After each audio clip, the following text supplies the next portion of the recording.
If you're, say, 25 years old right now, or really any age for that matter, you're probably looking at the rise of AI and feeling, well, a little bit anxious. What skills should you be learning? What career path is even safe anymore? It's the big question on everyone's mind, right? Well, today we're going to dive into some surprisingly direct answers from someone who's actually building this future, the CEO of the AI company Anthropic. And believe me, he offers a really clear perspective on where we should be focusing our energy. Let's just cut to the chase. This is the question, isn't it? It's the fear that's kind of lurking behind all the headlines.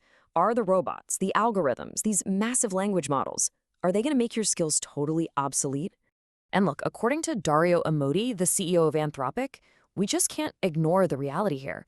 For some tasks, the answer is a hard yes. They are absolutely being automated. But, and this is the important part, that is not the end of the story.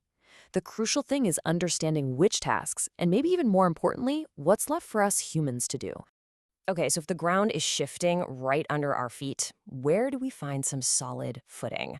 What should you be learning right now to not just survive, but actually thrive in this next decade? Well, the CEO gives a surprisingly clear roadmap. Let's start with what feels like a bombshell, especially if you're one of the many people who rushed to a coding bootcamp in the last few years. The CEO is blunt. He says the simple act of writing lines of code, yeah, that's one of the first things AI models are really mastering. But hold on, don't panic. He makes a really, really important distinction here. And here is that crucial difference. It's coding versus engineering. Think of it this way. Coding is the mechanical part, writing the syntax. But engineering? That's the whole creative and strategic world around it. It's about designing the system's architecture, truly getting what the user needs, and managing the entire project. AI is getting incredible at that first part, but the second part? That is still very much a human domain. And that points to the skills that have real staying power.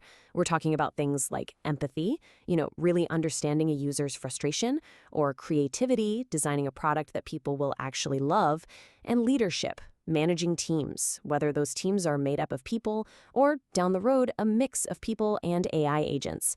These are the human-centered tasks that stay absolutely critical.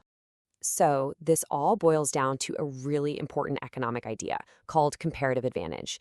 Now, I know that might sound a little complex, but the concept is actually super simple.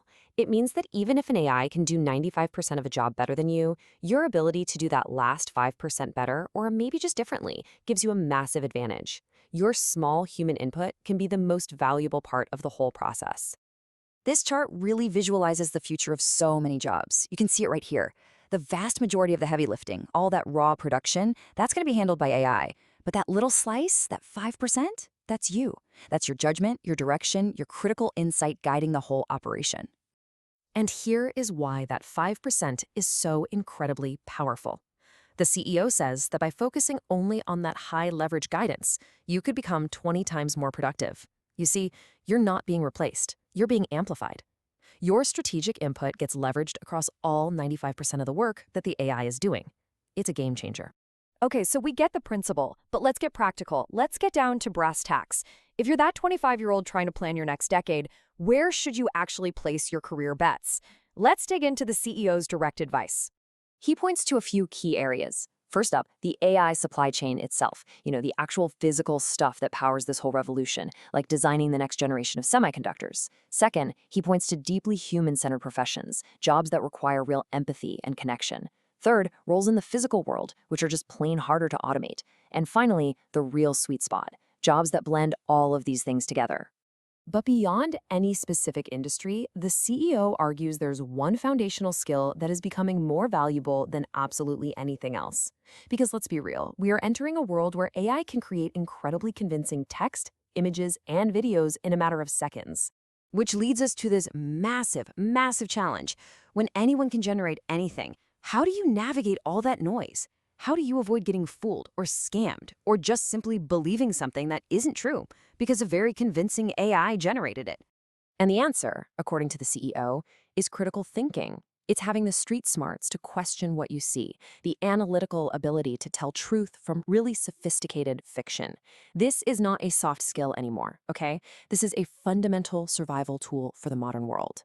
This brings us to a final and honestly a crucial point. The impact AI has on our own intelligence, it's not set in stone. It's not something that just happens to us. It's a choice we actively have to make in how we decide to use these incredibly powerful new tools.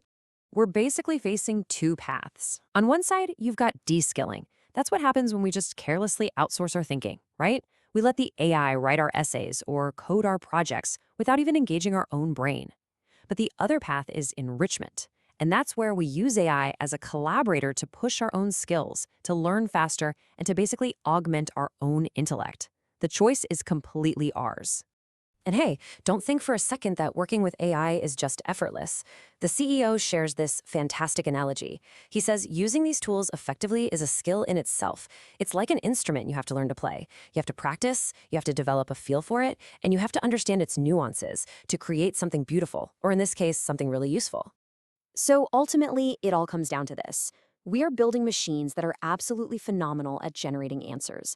But the value, the advantage, the real progress, that's going to come from the uniquely human ability to ask the right questions. And the future of your career just might depend on it.